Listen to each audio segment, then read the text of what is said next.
Yes.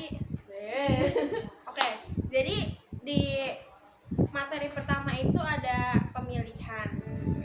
Oke, jadi pemilihan itu kenapa sih ya? Jadi pemilihan itu memungkinkan kita hanya mengeksekusi instruksi yang memenuhi syarat. Jadi kayak gitu. Oleh karena itu tidak semua instruksi akan dieksekusi.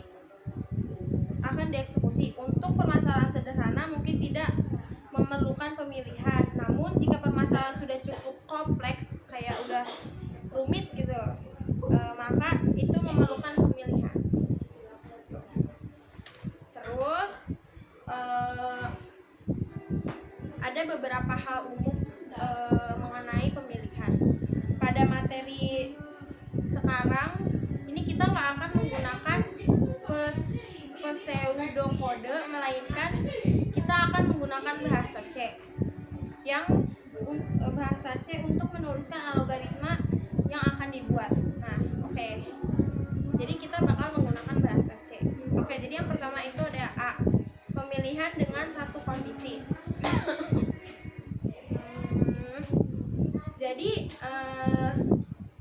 kita tuh di pemilihan dengan satu kondisi ini hanya membutuhkan satu kondisi dalam algoritma yang akan dibuat. Untuk membuat satu kondisi jadi kita bakal menggunakan if.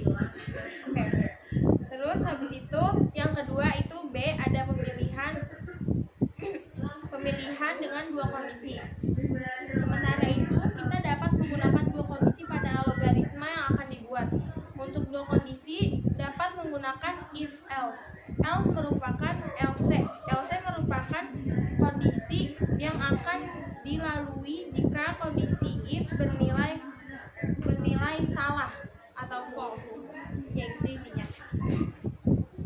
Nih, jadi sabar ya. Nah, yang C ini ada pemilihan dengan lebih dari dua kondisi. Sebenarnya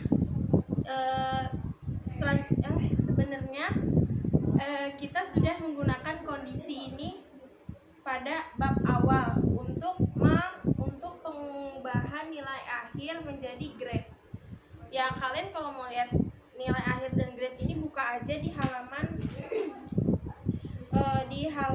141, karena nggak mungkin dong saya ngomong di sini karena itu susah untuk dijelaskan dengan mulut. Nah, pokoknya lihat aja itu. Nah, jadi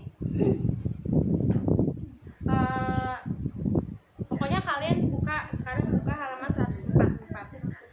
Nah, terus habis itu pada struktur di atas ini, pokoknya di halaman 144 ini, alur akan dimulai dengan memeriksa kondisi 1 pada statement if. Jika memenuhi, maka akan masuk aksi 1 dan selanjutnya keluar dari seluruh if else tersebut. Jika tidak memenuhi kondisi 1, maka akan menuju pada statement else. Cara lebih spesifik statement else menyerupai cabang atau subkondisi lainnya. Nah, terus kalian pokoknya di halaman 144 ini ada lagi yang di bagian bawahnya sini. Pada struktur di atas ini akan mengecek kondisi 1 terlebih dahulu. Jika memenuhi, maka akan masuk kepada aksi 1 dan keluar dari seluruh if else. Sementara jika tidak memenuhi kondisi 1, maka akan mengecek if else pada kondisi 2. Jika memenuhi kondisi 2, maka akan masuk ke aksi 2 dan selanjutnya keluar dari seluruh if else. Sementara jika tidak memenuhi kondisi 2, maka akan masuk ke aksi 3. Nah, terus yang D ini ada struktur case. Case dapat digunakan untuk menyederhanakan if else dengan dua kondisi atau lebih. Tetapi kondisi yang dapat digunakan untuk penggunaan case hanyalah kondisi-kondisi yang sederhana.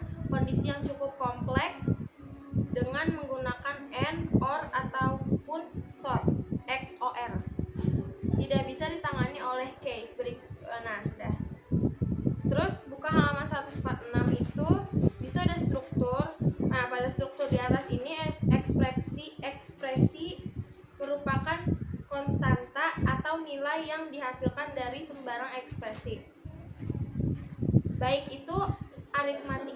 ataupun boolean.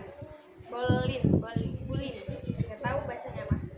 Nah, case akan memeriksa nilai ekspresi yang memiliki nilai yang sama, nilai X, dan akan melaksanakan aksi merupakan nilai dari 1 sampai N. Dah. Oke. Terus yang ini itu struktur if else tersebut memiliki alur yang sama dengan struktur case sebelumnya. Alur akan mencari nilai ekspresi yang sesuai dengan salah satu kondisi dan akan melakukan instruksi aksi pada kondisi yang memenuhi syarat tersebut. Nah, materi selanjutnya ini ada pengulangan akan dibacakan oleh Haura Kansa.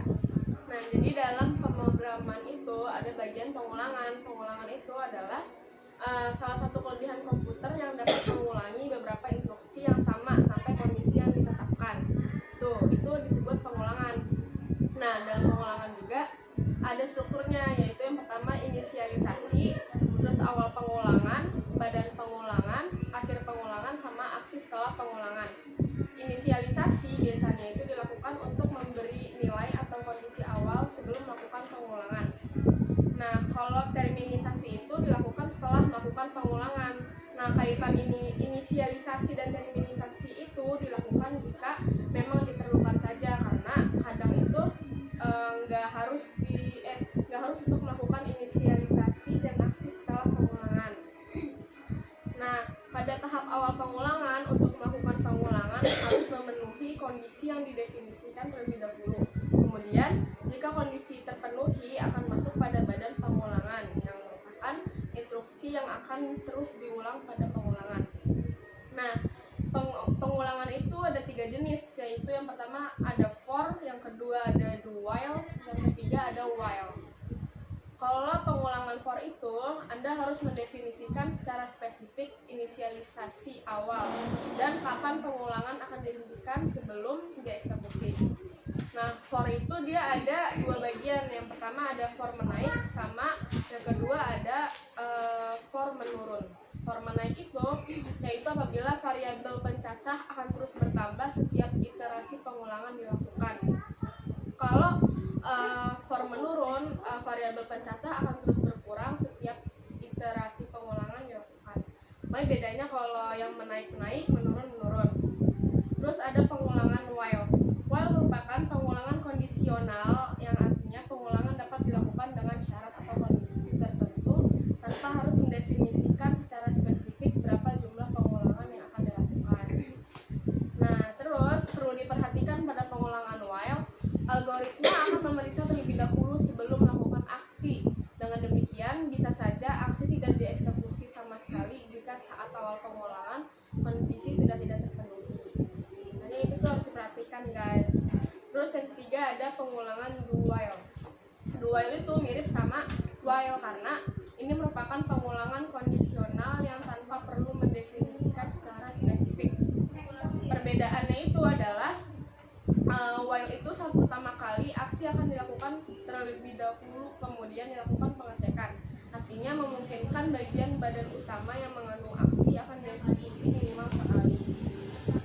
Terus, nah hal itu tuh dikarenakan pada saat awal badan pengulangan aksi itu akan dieksekusi terlebih dahulu minimal sekali. Kemudian baru dilakukan pengecekan, yang artinya walaupun pada saat awal nilai I5 itu tidak memenuhi kondisi I1, tapi bagian badan aksi akan dieksekusi terlebih dahulu. Kemudian dilakukan pengecekan di mana kondisi tidak terpenuhi dan pengulangan dihentikan. Berikut adalah bagian akhir yang menggambarkan program do while untuk mencetak hello. Itu bisa dilihat di halaman 154 gambar 6. Udah. Selanjutnya ada array dan pemrosesannya yang akan dipresentasikan oleh Raisa. Ya, baik, terima kasih. Apa itu array? Array itu merupakan struktur data yang digunakan untuk menyimpan sekumpulan elemen dengan tipe yang sama antar tiap elemennya. Tiap elemen yang dimaksud adalah tipe variabel yang sudah dibahas pada materi sebelumnya. Sebagai pengingat kembali, tipe yang dapat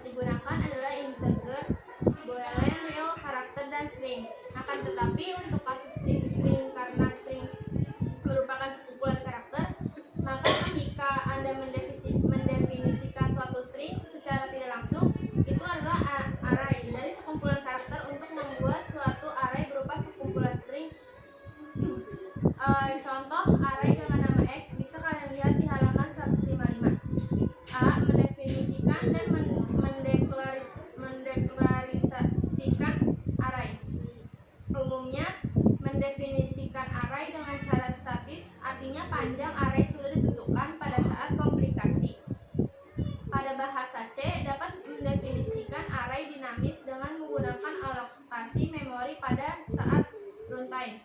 Namun pada saat ini hanya akan menggunakan array statis. Pada dasarnya saat mendefinisikan array, Anda memesan untuk mengalokasikan sejumlah memori pada komputer sesuai dengan panjang elemen yang sudah ditentukan. Pada saat Anda mendefinisikan suatu array, Anda harus mendefinisikan tipe array dan panjang arraynya. Contoh mendefinisikan array statis ada di halaman 156. B. Mengakses elemen array. Untuk mengakses elemen spesifik array, Anda dapat menggunakan indeks berupa integer dengan menggunakan tanda siku. Contoh mengakses elemen spesifik array ada di halaman 156.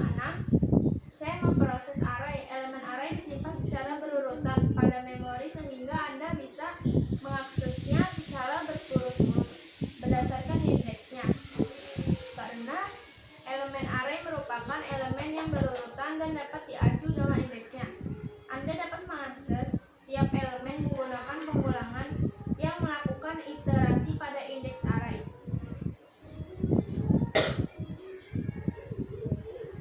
Contoh mendeklarasikan array ada di halaman 157.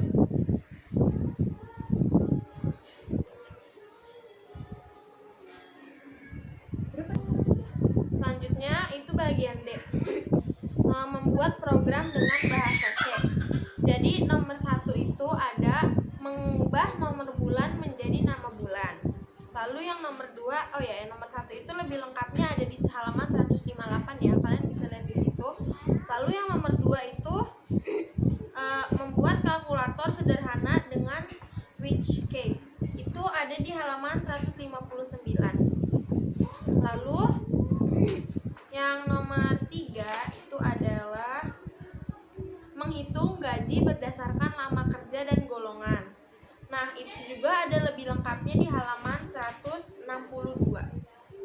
Lalu yang terakhir itu ada menghitung rata-rata dari suatu array. Itu ada di halaman 164. Maaf ya guys, kita nggak bisa ngejelasin satu-satu karena di sini tuh isinya rumus semua. Kita harus nyantumin gambar ini ke sini. Jadi nggak bisa gitu karena kita disuruh bikin videonya mentahan. Jadi gitu aja dari kita. Mohon maaf kalau misalnya kita ngejelasinnya kurang jelas. Semoga Satatang ngasih nilai yang bagus. Terima kasih Satatang. Assalamualaikum warahmatullahi wabarakatuh.